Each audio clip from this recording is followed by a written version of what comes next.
नमस्कार, good morning, शुभ प्रभात। मैं हृदय मिश्रा आप सभी का स्वागत करता हूं। कैसे हैं आप सभी लोग? आई होप आप सभी लोग अच्छे होंगे और अपनी पढ़ाई को बहुत ही बेहतर ढंग से कर रहे होंगे। देखिए, आज डेट हो गई हमारी 18 दिसंबर और आज की कुछ महत्वपूर्ण टॉपिक पर हम लोग चर्चा करते हैं। लेकिन उसके पहले एक बड़ी बात कि अभी ट्विटर अभियान लेखपाल आदि को लेकर चल रहा है, सभी लोग जानते होंगे। और लेखपाल में आप जानते होंगे चीजों को जो है थोड़ा सा जो कम अभ्यर्थियों को बुलाया गया 15 गुना को, ये मुझे लगता है तर्कसंगत नहीं है और इस पर लगातार चीजें अच्छी से होनी चाहिए। वैसे भी पेट कहीं ना कहीं अपने आप पे एक तरीके से जो है बड़ा दुखद है कि अपने आप है ना कि बहुत सारे योग्य अभ्यर्थी जो है छूट जाते हैं इसमें, और इस पर सरकार को विचार करना चाहिए कि सभी को मौका मिलना चाहिए, है ना। बाकी एक बड़ी वैकेंसी है 7,994 यानी कि लगभग 8,000 वैकेंसी है। 15 गुना बुलाने जाने की बात की गई थी। 15 गुना की बात करें तो लगभग 1,20,000 समथिंग 1,20,000 अगर 8,000 मान के चले तो अब उसमें भी बड़ा हाई कट ऑफ जाएगा, इतना परसेंटाइल बड़ा हाई जाएगा, है ना। तो अब उसमें इतना आसान है नहीं कि सब लोग उसमें पार्टिसिपेट कर पाएंगे। और ये सब चीजें नॉर्मलाइजेशन होता है कि तो अलग कांड चलता है उसका, ये सब चीजें बहुत सही नहीं है। मुझे लगता है सरकार को इस पर सब पर विचार करना चाहिए। बड़े अभ्यर्थी हैं, बहुत योग्य अभ्यर्थी हैं और बड़ी मेहनतों के साथ बेचारे मेहनत करते हैं। ठंड हो, गर्मी हो, जाड़ा हो, बरसात हो, घर में पैसे हो ना हो, डजंट मैटर, विद्यार्थी लगा हुआ है पढ़ाई में। ये सब चीजें सरकार को सोचने पर काम करना चाहिए। तो दिक्कत या जो अधिकारी है जो बन जाते हैं जो है, ये सरकार को क्या राय देते हैं नहीं देते हैं पता नहीं, क्या भगवान मालिक हैं, लेकिन धरातल पर जमीनी हकीकत को सरकार नहीं देख पाती है। ये एक बड़ी विडंबना है और इसके पीछे मुझे लगता है कि अधिकारी जो लोग जिम्मेदार होते हैं, ठीक है। हालांकि जनप्रतिनिधि भी जिम्मेदार होते हैं। भाई कोई विधायक अगर कहीं बन से गया है तो लंदन से तो नहीं आया होगा विधायक अपने एरिया का होगा, गांव एरिया का होगा, तो क्या वो नहीं जानता कि स्थितियां कैसी हैं? लेकिन ये बात को विधानसभा में उठाने के लिए तैयार नहीं रहता है।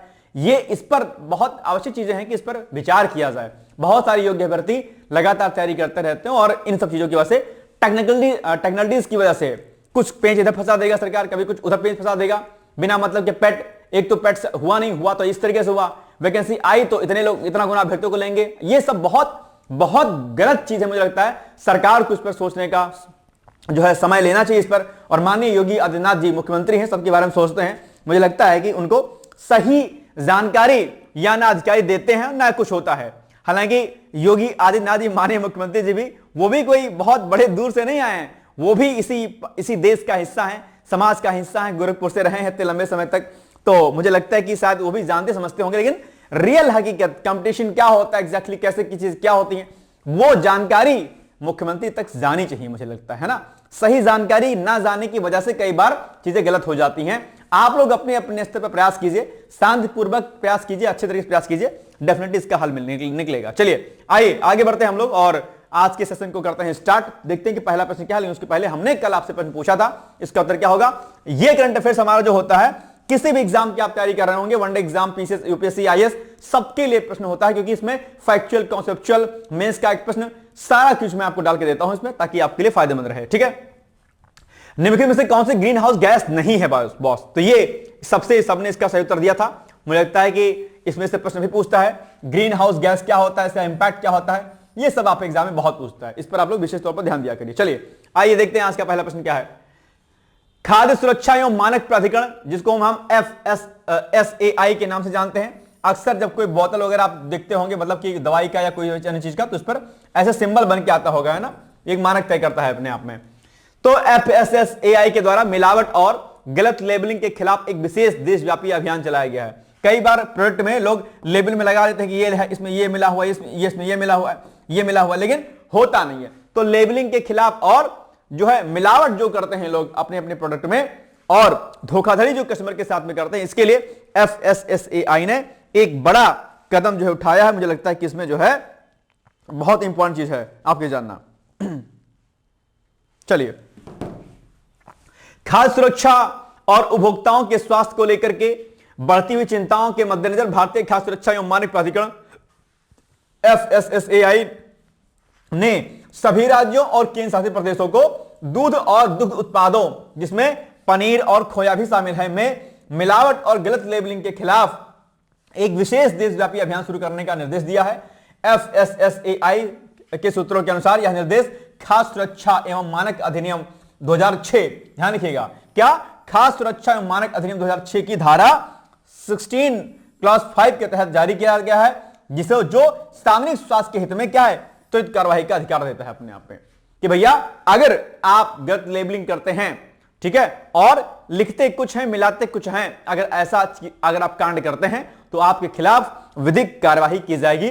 ये अभी जो है FSSAI ने एक जो अधिनियम है, खास सुरक्षा एवं मानक अधिनियम 2006 की धारा 16 क्लास 5 के तहत जो है निर्देश जारी किए हैं, जिसमें सार्वजनिक स्वास्थ्य की बात कही गई कि भाई सबका स्वास्थ्य क्या हो, बेहतर हो, आप नागरिकों के स्वास्थ्य के साथ खिलवाड़ नहीं कर सकते हैं। ठीक है, चलिए, और खासकर दूध और दूध से बने जो उत्पाद होते हैं, जिसमें पनीर आपका, खोया हुआ, मिठाइयां हुए, इसमें लोग बहुत मिलावट करते हैं, मतलब खाने का मन नहीं करता, इतने बड़े स्तर का जो है मिलावट होता है।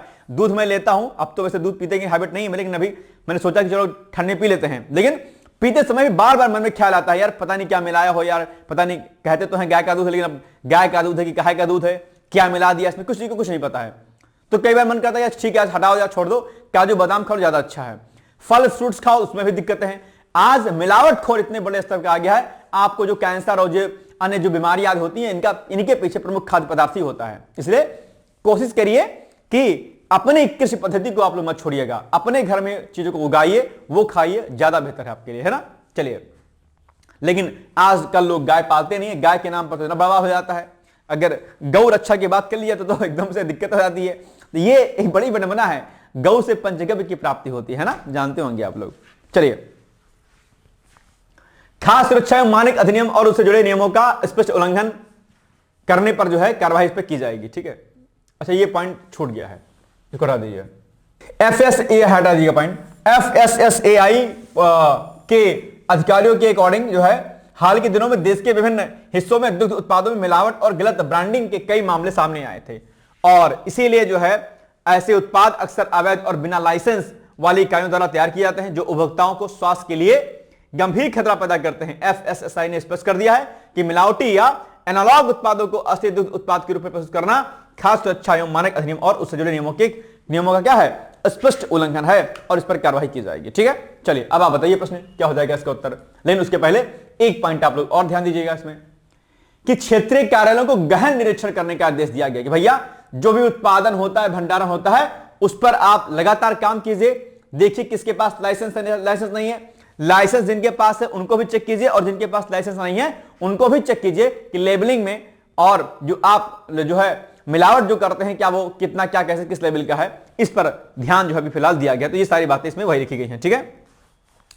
और इसमें खास सुरक्षा अधिकारियों को निर्धारित प्रक्रिया के अनुसार दूध, पनीर और खोया के नमूने लेने तथा खाद्य व्यवसायों की लाइसेंस और पंजीकरण स्थिति की पुष्टि करने को कहा गया है अपने यहाँ पे। अच्छा, एक चीज आप लोग जानते हैं क्या, आप लोगों भी किसी भी शॉपकीपर से, होटल से सैंपल लेने का अधिकार है, पता है आप लोगों को? नहीं पता है? अगर आप किसी होटल में जाते हैं, आपको लगता है कि फला मिठाई का टेस्ट खराब है या फला खाद्य पदार्थ दूध या पनीर में कुछ मिलावट है, आप वहां से सैंपल ले सकते हैं और लेबोरेटरी में इसको चेक करा सकते हैं। ठीक है, ये आपका राइट है, आप शायद नहीं जानते होंगे, और कोई दुकानदार आपको मना नहीं करता हम सैंपल नहीं देंगे, ले सकते हैं आप सैंपल, उसे चेक करवाइए उसको। ठीक है, इट्स योर राइट। चलिए आगे बढ़ते हैं हम लोग। संदिग्ध पैटर्न सामने आने पर ट्रेसेबिलिटी अभ्यास अनिवार्य हो गया। अधिकारियों ने आगे बताया कि जिन मामलों में नमूने मानकों के अनुरूप नहीं पाए जाते हैं या संदिग्ध पैटर्न सामने आते हैं, वहां ट्रेसेबिलिटी अभ्यास अनिवार्य रूप से किया जाएगा। इसका उद्देश्य क्या है? मिलावट के स्रोतों की पहचान करना और अवैध निर्माण इकाइयों तथा आपूर्ति श्रृंखलाओं का पता लगाना है। उल्लंघन पाए जाने पर असुरक्षित खाद्य पदार्थों की जब्ती, लाइसेंस का निलंबन या रद्दीकरण, अवैध इकाइयों को बंद करना, मिलावटी उत्पादों की वापसी और उनका नष्ट किया जाना जैसी कड़ी कार्रवाई की जाएगी। मुझे लगता है कि इतनी कड़ी कार्रवाई नॉट सफिशिएंट ना। अगर आप किसी में खाद्य पदार्थ में कुछ मिलाते हो और उसको आप देते हो, तो मुझे लगता है ये तो आप एक तरीके से उस व्यक्ति को मार रहे हो। ये तो एक तरीके से मर्डर का केस होना चाहिए, मुझे ऐसा लगता है। ये मिलावटखोरी अपने आप में बहुत बड़ा काला बाजार है, और इस पर उसके धंधे को बंद कर दोगे, लाइसेंस बंद कर दोगे, दे दोगे, it's not a solution, permanent solution. ये कोई सॉल्यूशन नहीं होता है। इस पर तो कड़ी से कड़ी सजा देना चाहिए, क्योंकि आप किसी इंसान को धीरे धीरे करके क्या कर रहे हो? मार रहे हो आप। दूध में अगर आप, या पनीर में, खोया में, मिठाई में अगर आप कुछ ऐसे विषैले पदार्थ या यूरिया से लेकर अलग अलग पदार्थ जो आप मिलाते हैं, क्या कर रहे हैं आप? अगर वो लगातार दूध पीता है, दूध लगातार मिठाई खाता है, क्या करेगा? मर ही तो जाएगा एक दिन, हार्ट अटैक आ जाएगा, कैंसर हो जाएगा, उसको मर जाएगा इंसान। तो आप तो किसी को मार रहे हो, और एक आदमी को नहीं मार रहे हो, आप ना जाने कितने आदमियों को लगातार मार रहे हो। इस पर तो एक तरीके से मर्डर का केस होना चाहिए, मुझे ऐसा लगता है ना। ये बहुत खतरनाक है, इस पर इतना आसान कार्रवाई नहीं होनी चाहिए, मुझे ऐसा लगता है। ये मेरी व्यक्तिगत राय है। आप लोग इस पर अपनी राय स्पष्ट कीजिएगा कि क्या होना चाहिए, है ना। छोटे छोटे बच्चे बेचारे, है ना, छोटे बच्चे बुजुर्ग जो इस भाव से दूध पीते हैं कि हाँ उनको संबल मिलेगा, बल मिलेगा, और आप उसको मार रहे हो और ज्यादा, तो ये मुझे लगता है कि इस पर कड़ी कार्रवाई और होनी चाहिए। आपकी इस पर क्या राय है बताइएगा मुझे। चलिए, FSSAI ने दूध और दूध उत्पादों की मिलावट के विरुद्ध विशेष देशव्यापी अभियान किस अधिनियम के तहत शुरू करने का निर्देश दिया है? ए ऑप्शन उपभोक्ता संरक्षण अधिनियम 2019, आवश्यक वस्तु अधिनियम 1955, खाद्य सुरक्षा एवं मानक अधिनियम 2006, और या फिर राष्ट्रीय स्वास्थ्य अधिनियम 2017। क्या है, कौन सा नियम है? अभी हमने आपको बताया था कि इसका उत्तर क्या हो जाएगा। एक बार पढ़िए फिर तुरंत उसका मुझे उत्तर बताइए क्या हो जाएगा इसका एग्जैक्टली आंसर। इसका उत्तर हो जाएगा आपका सी वाला, खाद्य सुरक्षा एवं मानक अधिनियम 2006 के तहत दरअसल इस कार्रवाई को भी अंजाम दिया जा रहा है। ठीक है, चलिए। पारंपरिक चिकित्सा पर विश्व स्वास्थ्य संगठन वर्ल्ड हेल्थ ऑर्गेनाइजेशन के दूसरे वैश्विक शिखर सम्मेलन का आयोजन अभी हाल ही में किया जा रहा है, और इसमें जो हमारी पारंपरिक चिकित्सा है इस पर जो है विचार विमर्श किया जाएगा और WHO आदि का अप्रूवल किया जाएगा अपने आप में। भाई हाँ, भारत की जो पारंपरिक चिकित्सा पद्धति है, चिकित्सा जो क्रियाएं हैं अपने आप में, जो मेडिसिन है वो अपने आप में साइंटिफिक है और उनका उपयोग हमें करना चाहिए। तो इसी को लेकर के एक आयोजन अभी हाल ही में हो रहा है। ठीक है, ये जो है इसका दूसरा वैश्विक शिखर सम्मेलन का आयोजन नई दिल्ली में 17 से लेकर के 19 दिसंबर तक होगा। इस दौरान स्वास्थ्य और परिवार स्वास्थ्य एवं कल्याण और पर वैश्विक संवाद का आयोजन किया जाएगा। विश्व स्वास्थ्य संगठन और भारत सरकार के आयुष मंत्रालय द्वारा यह शिखर सम्मेलन संतुलित, समावेशी और सतत स्वास्थ्य प्रणालियों के साझा दृष्टिकोण को आगे बढ़ाने के लिए दुनिया भर के नीति निर्माताओं, वैज्ञानिकों, चिकित्सकों आदि को क्या करेगा, अपने आप में जो है स्वदेशी ज्ञान धारकों और नागरिक समाज के नेताओं को एक साथ लाएगा और इस पर विचार विमर्श करेगा कि भाई हमारी पारंपरिक चिकित्सा पद्धति अपने आप में क्या है, बहुत साइंटिफिक है। ठीक है, इसका थीम क्या है जो आपके लिए इंपॉर्टेंट है, इस थीम को आपको क्या करना है, याद रखना है। थीम है आपकी संतुलन की बहाली, ठीक है, स्वास्थ्य और कल्याण का विज्ञान और अभ्यास। ये क्या थीम है जो कि आपके लिए क्या हो जाती है, सबसे इंपॉर्टेंट।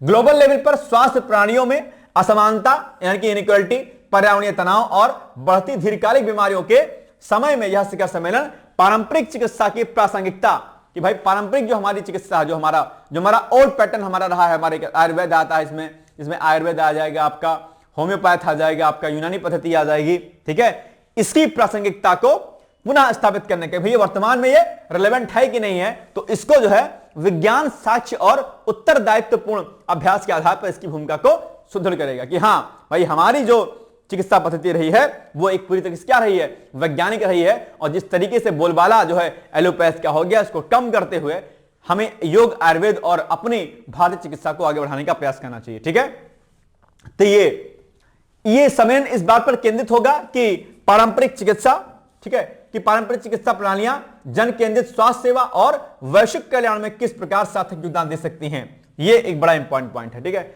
वर्ष 2023 में गुजरात के गांधीनगर में आयोजित पहले शिखर सम्मेलन से मिली सफलता के आगे बढ़ाते हुए नई दिल्ली में आयोजित यह सम्मेलन वैश्विक स्वास्थ्य एजेंडा में पारंपरिक चिकित्सा को स्थापित करने की दिशा में एक महत्वपूर्ण कदम है अपने आप में। 2023 में इसका पहली बार आयोजन हुआ था, फर्स्ट टाइम। तो आप एग्जाम पूछ सकते हैं कि पहली बार इसका आयोजन कहां पर हुआ था, तो गुजरात में हुआ था, गांधीनगर में गुजरात के, और 2023 में हुआ था। दूसरी बार कहां पर हो रहा है, 17 से लेकर के 19 तारीख को हो रहा है, दिसंबर 2025। कहां पर हो रहा है, यह हो रहा है आपका नई दिल्ली में। ठीक है, इसमें भारत सरकार, आयुष मंत्रालय और WHO इनके सहयोग से इस सम्मेलन का आयोजन किया जा रहा है। ठीक है ना, याद रहेगा। चलिए अब बताइए प्रश्न आप लोग, इसका उत्तर क्या हो जाएगा। पारंपरिक चिकित्सा पर WHO के द्वितीय वैश्विक शिखर सम्मेलन का मुख्य विषय क्या है। नंबर 1 पॉइंट, पारंपरिक चिकित्सा और डिजिटल स्वास्थ्य। बी, संतुलन की बहाली, स्वास्थ्य कल्याण का विज्ञान और अभ्यास। सी, वैश्विक स्वास्थ्य में आयुष की भूमिका। या फिर डी, सतत विकास लक्ष्य और सार्वजनिक स्वास्थ्य। चारों ऑप्शन में से कौन सा ऑप्शन सही हो जाएगा, मुझे इसका उत्तर बताइए तुरंत आप लोग फटाक से। क्या हो जाएगा इसका एग्जैक्टली आंसर बताइए भाई। अभी तो हमने आपको बताया, इसका आंसर हो जाएगा आपका बी वाला। ये इसकी क्या हो जाएगी, थीम है अपने आप पे। ध्यान रखिएगा, ऐसे बड़े आयोजन की थीम और बाकी अन्य पॉइंट्स आपके एग्जाम में पूछा जाता है, इसलिए आपको याद रखना है। ठीक है, चलिए।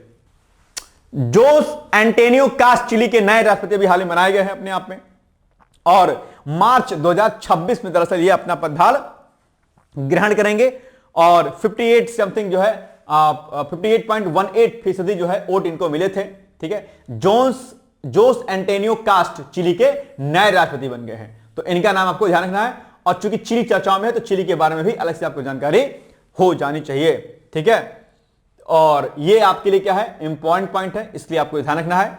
और ये जो जोन्स एंटोनियो कास्ट है, इनकी उम्र क्या है, 59 ईयर है, और वह 11 मार्च 2026 को राष्ट्रपति पद की जिम्मेदारी लेंगे अपने आप पे, ठीक है। चिली अपने आप में क्या है, एक अच्छा देश है अपने आप में, और तांबा यहां पर प्रमुख मात्रा में पाया जाता है अपने आप में, ठीक है। और कुछ कुछ पॉइंट आपके लिए और हैं, जैसे कि ये जो चिली है आपका, ये जो आपका चिली है दक्षिण अमेरिका में स्थित देश है, ठीक है। चूंकि अब चर्चाओं में है तो पूछ लेगा प्रश्न। अब ज्योग्राफी के पॉइंट से क्या क्या चीजें इंपॉर्टेंट है। नंबर 1 पॉइंट क्या, चिली जो है दक्षिण अमेरिका में स्थित एक देश है, ठीक है।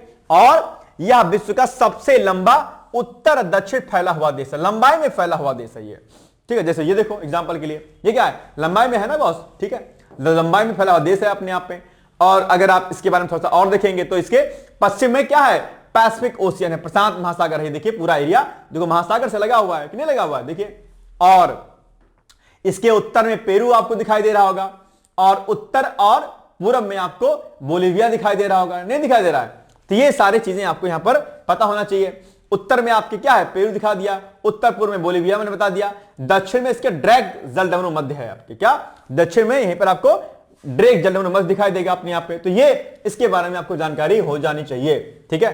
कई बार मैप से प्रश्न पूछ देता है, तो इसको एक बार मैं जूम करके मैं आपको दिखा देता हूं कि भाई देख लीजिए आप लोग जूम करके, चलो ये देखो, जूम करके मैं आपको थोड़ा सा इसको दिखा देता हूं, ठीक है। ये देखो दिखाई दिया, ये आपका क्या है, चिली है। ये देखो उत्तर में इसके क्या हो जाएगा, उत्तर में इसके पेरू है, ये देखो उत्तर और पूर्व में इसके बोलिविया है, इधर देखो ये पश्चिम में इसके पैसिफिक ओशियन है अपने आप पे। तो ये आपको, और ये पूरा देखो उत्तर और दक्षिण में फैला हुआ अपने आप पे क्या है, देश है अपने आप पे, ठीक है। उत्तर दक्षिण में फैला हुआ देश है, और ये क्या है, दक्षिण अमेरिका की क्या है अपने आप में, दक्षिण अमेरिका में स्थित है। तो मैप आप लोग क्या किया करिए, जरूर दिखा करिए इसके आसपास कौन कौन सी कंट्री है, क्या क्या है, क्योंकि ये अक्सर आप एग्जाम में क्या होता है, पूछा जाता है। मैपिंग बहुत इंपॉर्टेंट है आपके लिए, ठीक है। चलिए प्राकृतिक विशेषताओं की बात करते हैं तो विश्व का सबसे शुष्क जो मरुस्थल है आटाकामा यहां पर है। खनिज संसाधनों की बात करेंगे, लेकिन उसके पहले एंडीज पर्वत के कारण यहां पर भूकंप और ज्वालामुखी गतिविधियां खूब आती हैं अपने आप पे। खनिज संसाधनों की बात करेंगे तो तांबा यहां जो है, यहां का सबसे बड़ा उत्पादक देश है यहां पर, यानी कि चिली विश्व का सबसे बड़ा तांबा उत्पादक देश है, यानी कॉपर यहां पर बहुत ज्यादा मात्रा में होता है। तांबा चिली के निर्यात का प्रमुख आधार होता है, और लिथियम के भंडार भी यहां पर क्या है, खूब ज्यादा इंपॉर्टेंट है अपने आप पे, ठीक है। और इलेक्ट्रिक व्हीकल बैटरी से जुड़ा करंट अफेयर्स आपके लिए यहां पर इंपॉर्टेंट हो जाएगा, क्योंकि इसका इस्तेमाल खूब किया जाता है इसमें, ठीक है। चलिए अन्य तथ्य की बात करें तो इसकी राजधानी क्या है, सैंटियागो है। शासन प्राणी यहां पर राष्ट्रपतीय शासन, प्रेसिडेंशियल रिपब्लिक है अपने आप पे, विधायिका द्विसदनीय है अपने आप पे। मुद्रा चिलियन पैसो है, क्या है, चिलियन पैसो। तो ये तथ्य भी क्या है आपके लिए इंपॉर्टेंट, इनको भी याद रखिएगा, ये सब वनडे एग्जाम अगर में खूब पूछाता है। लेखपाल वाले जो भी अभ्यर्थी हैं, आप जो भी अन्य वैकेंसी, अभी एक जो है क्या कहते हैं, एक वैकेंसी कंप्यूटर ऑपरेटर वाली आई हुई है ना, तो उसमें शायद +2 मांगा है मैथ से, और उसके बाद कुछ सर्टिफिकेट शायद मांगा है ओ लेवल का आदि, तो वो भी आप लोग पोस्ट फिल कर सकते हैं ना, ध्यान रखिएगा। चलिए आइए बताइए क्या हो जाएगा इसका उत्तर। प्रश्न है कि निम्नलिखित में से कौन सा महासागर चिली के पश्चिम में है, तो अटलांटिक महासागर, हिंद महासागर, आर्कटिक महासागर या फिर प्रशांत महासागर। अभी हमने आपको बताया था ये ऐसे था चिली, याद आया, चिली ऐसे था, और इसी से लगा हुआ क्या था, ऐसे ऐसे करके इसी से लगा हुआ, याद आया क्या था, ये पूरा महासागर था ना, याद आया, कौन सा महासागर था, यही तो था आपका प्रशांत महासागर। बस तो इसके पश्चिम में क्या है, ये उत्तर हो गया, दक्षिण हो गया, पूरा हो गया, पश्चिम हो गया, पश्चिम में क्या हो जाएगा, प्रशांत महासागर हो गया, याद रहेगा, ठीक है। चलिए भूलते हैं आप लोग शायद बहुत जल्दी है, नहीं इतना जल्दी नहीं भूला जाता है, ठीक है। ये क्या हो जाएगा, इसका उत्तर हो जाएगा प्रशांत महासागर, ठीक है। चलिए D is the right answer, ठीक। चलिए सर्वावैक, ये क्या है, ये दरअसल सर्वाइवल कैंसर जो होता है आपका, उसके लिए एक अपने आप में क्या है, एक इसी के लिए ये इसको जो है लॉन्च किया गया है अपने आप में, और ये अभी चर्चाओं में है। सर्वैक भारत की पहली भारत में विकसित चतुष्कोणीय वैक्सीन है अपने आप, HPV है, ठीक है। सर्वाइवल कैंसर आप जानते होंगे एक बड़ा खतरा जो है इस समय है रहता है इसका, और बड़े ज्यादा पेशेंट इसके आसपास सर्वाइवल कैंसर के निकल रहे हैं। तो सर्वाइवल कैंसर के लिए दरअसल इस वैक्सीन का निर्माण किया गया है, सर्वावैक है, ठीक है। और इसका विकास दरअसल देश में हुआ है अपने यहां पर। यह वैक्सीन दरअसल सीरम इंस्टीट्यूट ऑफ इंडिया द्वारा विकसित की गई है। तो यह बहुत इंपॉर्टेंट है कि भैया ये जो सर्वावैक वैक्सीन है किसके द्वारा विकसित की गई है, आप कहेंगे सीरम इंस्टीट्यूट ऑफ इंडिया के द्वारा, क्यों विकसित की गई है? क्योंकि जो आपका सर्वाइकल जो कैंसर होता है, क्या जो सर्वाइकल कैंसर होता है, इस सर्वाइकल कैंसर से निपटने के लिए ही दरअसल इस सर्वाइक वैक्सीन का निर्माण किया गया है, ठीक है, सीरम इंस्टीट्यूट ऑफ इंडिया के द्वारा, ठीक है। इसका सहयोग जैव प्रौद्योगिकी विभाग तथा आपका ये जो BIRAC है, ठीक है, इसके द्वारा जो है साझेदारी के साथ में इसका निर्माण किया गया, ठीक है। मेन पॉइंट कौन है सर इसका? Serum institute of India. अब बताइए प्रश्न, कूट आधारित प्रश्न आपके सामने आ गया। सर्वावैक, ठीक है, वैक्सीन के संदर्भ में निम्नलिखित कथनों पर विचार कीजिए। यह भारत की पहली स्वदेशी चतुष्कोणीय ह्यूमन पैपिलोमावायरस वैक्सीन है, HPV इसको बोलते हैं, ठीक है। इसे सीरम इंस्टीट्यूट ऑफ इंडिया ने जैव प्रौद्योगिकी विभाग के सहयोग से विकसित किया है, ठीक बात है। यह वैक्सीन मुख्य रूप से महिलाओं में सर्वाइकल कैंसर की रोकथाम के लिए डिजाइन किया गया है। क्या हो जाएगा इसका उत्तर? Cervical cancer. देखो ये बहुत अहम है आपके लिए, इसका हो जाएगा डी, 1 2 3, है ना। चलिए, IGF 2025 ये क्या है भाई साहब? अभी हाल ही में IGF का जो 5वां संस्करण है वो 27 से लेकर के 28 नवंबर 2025 को नई दिल्ली में आयोजित किया गया था, जिसमें केंद्रीय मंत्रालयों के और सभी लोग इसमें शामिल थे। इस वर्ष का मुख्य विषय क्या था? Advancing internet governance for an inclusive and sustainable, विकसित भारत रखा गया था। इसका मुख्य उद्देश्य था IIGF का, ठीक है, जिसका उद्देश्य भारत में एक समावेशी, भरोसेमंद और टिकाऊ डिजिटल पारिस्थितिकी तंत्र क्या है बनाना था, ठीक है। तो ये पॉइंट आपके लिए इंपॉर्टेंट था। और इसमें जो है IIGF में बेसिकली क्या था कि AI नैतिकता, एथिकल AI, डिजिटल समावेशन और ग्रामीण कनेक्टिविटी जैसे विषयों पर चर्चा हुई। एक शब्द आपके सामने आ रहा है AI नैतिकता, एथिकल AI, ये क्या होता है भाई साहब?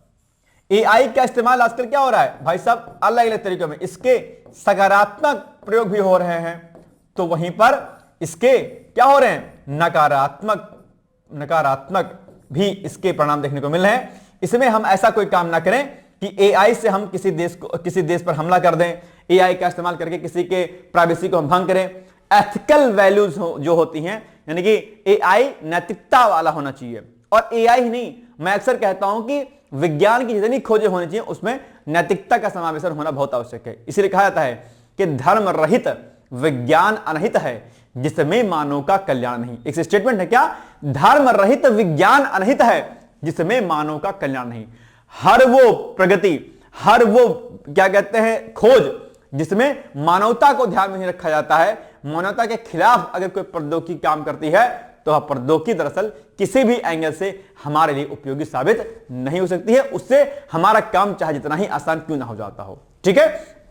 तो AI के लिए नैतिकता बहुत जरूरी है। आप कुछ भी नहीं करा लीजिएगा AI से, जो कि आज जैसे कि इसमें क्या आजकल हो रहा है, नकारात्मक रूप में इसमें डीप फेक वीडियोज आ रहे हैं। क्या डीप फेक जो वीडियो हैं वो आ रहे हैं, डीप फेक वीडियो। और ये क्या अपने आप में बहुत खतरनाक है। इसमें किसी का भी वीडियो बहुत गलत तरीके से जो है बना दिया जाता है, तो ये बड़ा खतरनाक है अपने आप में। इसलिए आप लोग भी अपनी कोई इमेजेस वगैरह ऐसे अपलोड मत किया करिए सोशल साइट पे, ठीक है। चलिए अब आप बताइए प्रश्न IIGF, ठीक है, 2025 के संबंध में निम्नलिखित कथनों पर विचार कीजिए। India internet governance forum IIGF 2025 का आयोजन नई दिल्ली में किया गया, ठीक है। इसका मुख्य विषय advancing internet governance for an inclusive and sustainable, विकसित भारत था। यह फोरम AI नैतिकता, डिजिटल समावेशन और ग्रामीण कनेक्टिविटी पर भारत के रुख को आकार देने में सहायक था। कौन सा कथन सही होता है? इसमें से कौन सा कथन इन तीनों में से सही है? जल्दी से मुझे कमेंट करके बताइएगा इसका उत्तर क्या हो जाएगा। अरे बताओ लल्ला, की हो जाएगा इसका आंसर बॉस? इसका आंसर बहुत मस्त है आपको बताना। इसका आंसर हो जाएगा आपका क्या? डी, यानी कि 1 2 और 3, ठीक है। चलिए, विश्व बैंक के रसद प्रदर्शन सूचकांक 25, ये अभी चर्चाओं में है। भारत का स्थान इसमें जो है 38वें स्थान से सुधर करके जो है 32वें स्थान पर पहुंच गया है। ये एक बड़ी बात है अपने आप पे, और यह राष्ट्रीय लॉजिस्टिक नीति के सकारात्मक परिणामों को क्या कर रहा है? दर्शा रहा है अपने आप पे। तो ये पूछ सकता है, ठीक है, कि इसमें क्या रैंक है इंडिया की, तो आप कहेंगे 32 रैंक है इसकी, ठीक है। रिपोर्ट में PM गतिशक्ति के तहत बुनियादी ढांचे के समन्वय और ULIP के माध्यम से कागजी कार्रवाई के डिजिटलीकरण की सराहना की गई है, जिसने टर्न अराउंड टाइम को कम किया है। नवीनतम सूचकांक में सिंगापुर क्या है? पहले स्थान पर है। तो फर्स्ट पे क्या हो जाएगा आपका? सिंगापुर, इसको रख दीजिएगा। फर्स्ट पे क्या हो जाएगा?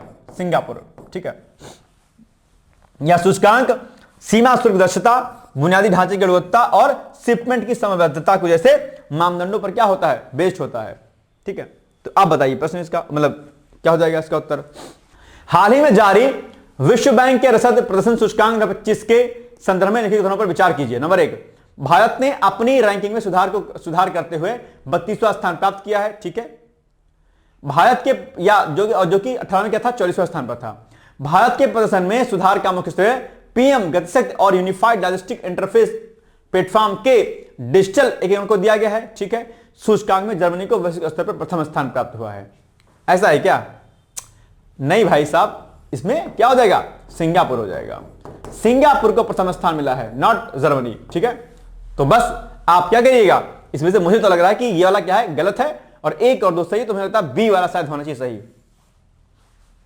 बताइए भाई, बी वाला होगा या कोई और होगा? बता सकते हैं आप लोग, इतना टेंशन लेकर के बताएंगे तो नहीं हो पाएगा। बताइए क्या हो जाएगा इसका उत्तर। अच्छा, पीएम गतिशक्ति जो ये है ना मिशन अपने यहां पे, इसको भी आप एक बार जरा पढ़ लीजिएगा। ये मैं आपको टास्क देता हूं, पीएम गतिशक्ति। ठीक है, ये पढ़िएगा, ये आपका टास्क है। ठीक है, और एक बात बताऊं, मुझे कल जो मैंने आपको होमवर्क दिया था, कितने लोगों ने उसको कर लिया है? और दूसरी बात, जो मैं प्रश्न आपसे पूछा करूं अंत में वीडियो के, उसका आप उत्तर प्लीज जरूर दिया करिए। भैया मैं आपसे करबद्ध निवेदन करता हूं अपने यहां पे। ठीक है, और वीडियो अगर अच्छा लगा के तो फट से एक लाइक का बटन दबा दिया करिए, ताकि थोड़ा सा मनोबल बढ़े कि हाँ भाई आप लोग कुछ काम कर रहे हो।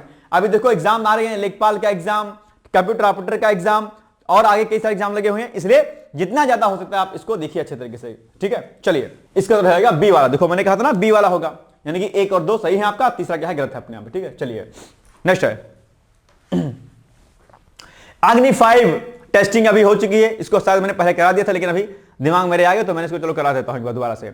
अग्नि 5 का सफल परीक्षण भारत की परमाणु प्रतिरोधक क्षमता के लिए एक मील का पत्थर है। दिसंबर 2025 के परीक्षण से पुष्टि की है कि भारत के पास अब विश्वसनीय MIRV क्षमता है। यह तकनीक भारत को उन चुनिंदा देशों जैसे कि अमेरिका, रूस, चीन, फ्रांस, यूके की श्रेणी में लाती है, जिसके पास यह जटिल मिसाइल तकनीकी है अपने आप पे। एक बड़ी उपलब्धि दरअसल भारत ने अग्नि 5 के रूप में हासिल की हुई है।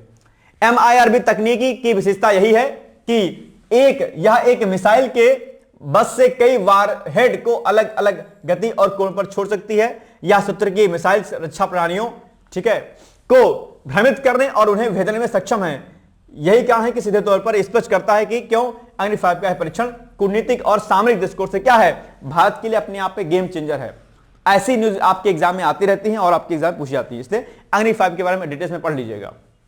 चलिए बताइए, कथन और कारण वाला प्रश्न है, इसको पढ़ो और बताओ मुझे, क्योंकि इसको पढ़ने में टाइम लगता है और आपको समझाने में भी टाइम लगता होगा, आपको समझने में टाइम लगता होगा, लेकिन जब तक आप स्वयं से नहीं पढ़ेंगे तब तक चीजों को आप नहीं कर पाएंगे।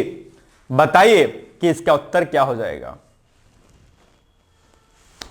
ये बहुत अहम है भाई साहब, और नहीं पढ़िएगा तो मामला बिगड़ जाएगा आपके लिए। ठीक है, चलो क्या हो जाएगा इसका उत्तर एग्जैक्टली। कथन और कारण वाले में बार बार कहता हूं कि ये प्रैक्टिस पर आएगा, बिना प्रैक्टिस के नहीं कर पाएंगे आप, इसलिए बहुत अच्छे से इसको पढ़ने का प्रयास किया करिए आप लोग। क्या होगा भाई बताओ, देखो ए होगा, यानी कि कथन ए और आर दोनों सही हैं और कारण आर कथन की सही ए की सही व्याख्या करता है। अच्छा एक चीज इसमें और बता दूं आपको कि मोस्टली जो पीछे से प्रश्न पहले आते थे उसमें अक्सर होता था कि ए और आर दोनों सही होते थे और आर ए की सही व्याख्या कर रहा होता है। ये अक्सर ऑप्शन में आपको दिखाई देगा, हालांकि पढ़ लीजिएगा, मेरे बातों पर मत जाइएगा, लेकिन अगर आप विगत वर्षों के प्रश्न पर अगर आप नोटिस करेंगे तो आप पाएंगे कि अक्सर इसमें जो विकल्प बनता है वही बनता है कि ए और आर दोनों सही हैं और आर ए की सही व्याख्या करता है।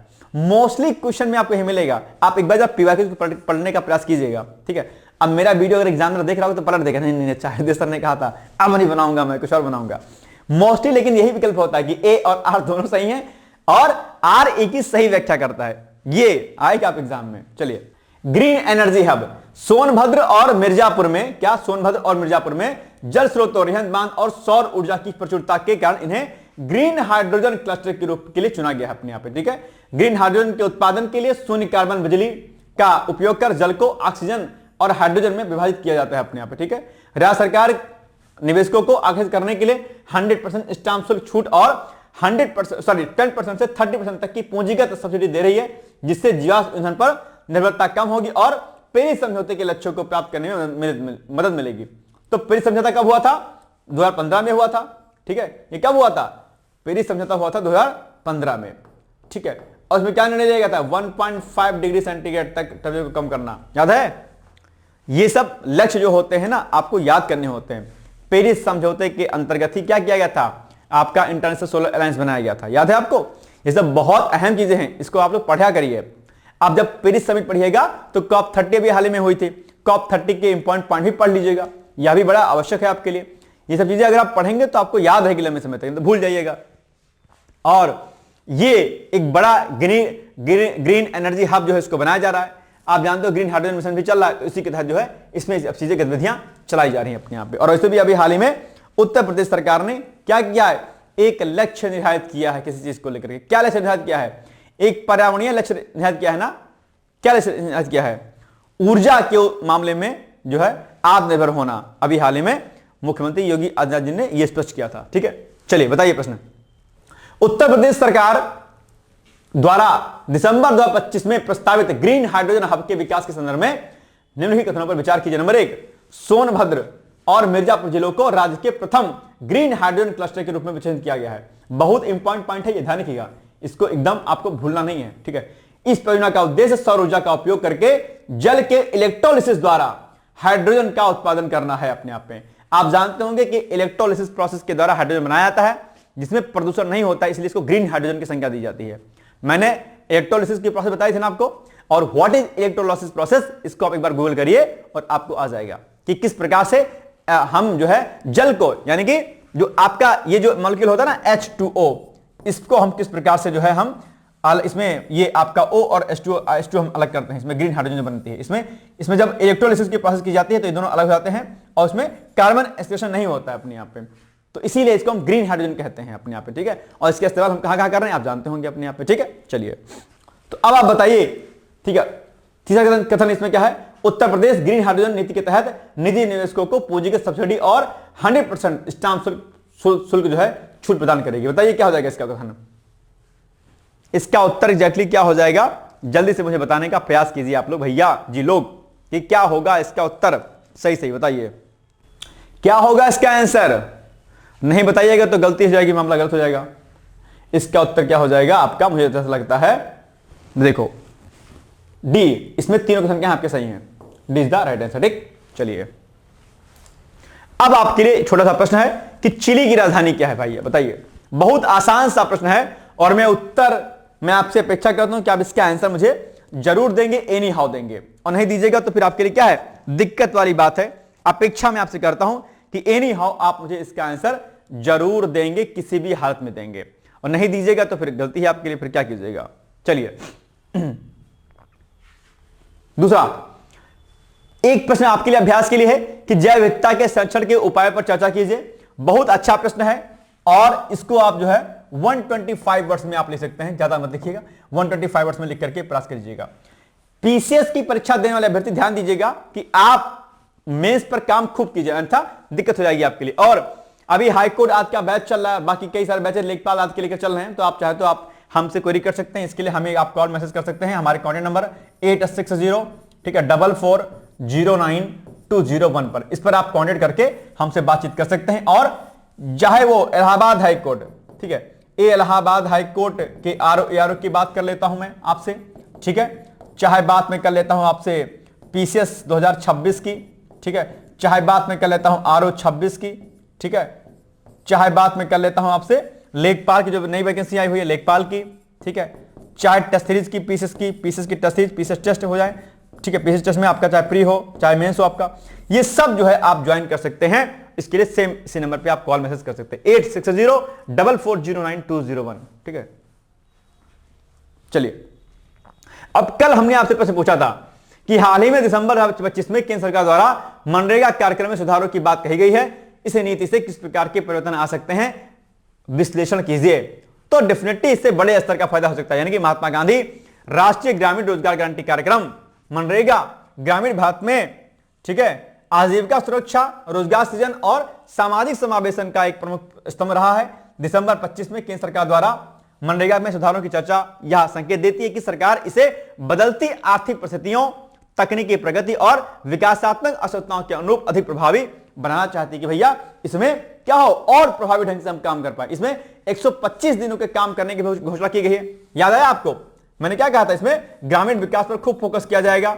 इसमें मैंने यही बताया था कि इसमें 60 दिनों तक जो है सरकारी काम नहीं लिए जाएंगे ताकि खेती आदि में भी कोई नुकसान ना हो, और एक बेहतर रणनीति के साथ में जल संरक्षण पर, ठीक है, गांव के इंफ्रास्ट्रक्चर को डेवलप करने के लिए इन प्रकार के कार्यों को इसमें कराया जाएगा। एक नए कलेवर में इसको प्रस्तुत किया गया है, यानी कि मनरेगा में प्रस्तावित सुधारों से गुणात्मक और संरचनात्मक परिवर्तन आने की संभावना है। सबसे पहला परिवर्तन रोजगार की गुणवत्ता में हो सकता है, जहां केवल मजदूरी आधारित कार्यों के स्थान पर कौशल आधारित उत्पादक और परिसंपत्ति निर्माण से जुड़े कार्यों पर जोर बढ़ेगा। इससे ग्रामीण क्षेत्रों में दीर्घकालिक आय के अवसर सृजित हो सकते हैं।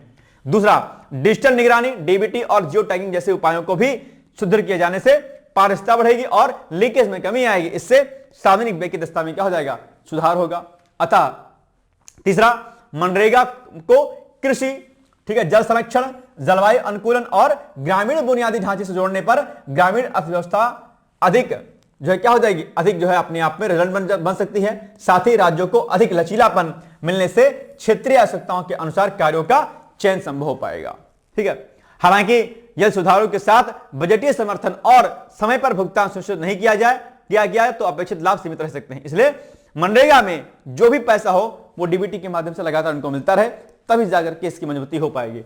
अतः निष्कर्षतः दिसंबर 2025 में प्रस्तावित मनरेगा सुधार नीति से रोजगार की गुणवत्ता, आर्थिक उत्पादकता, ग्रामीण संपत्ति निर्माण में सकारात्मक परिवर्तन आ सकता है। यानी तभी प्रभावी होगी, सिद्ध होगी जब इसे पर्याप्त वित्तीय संसाधनों, प्रशासनिक क्षमता और सामाजिक समावेशन के साथ लागू किया जाए।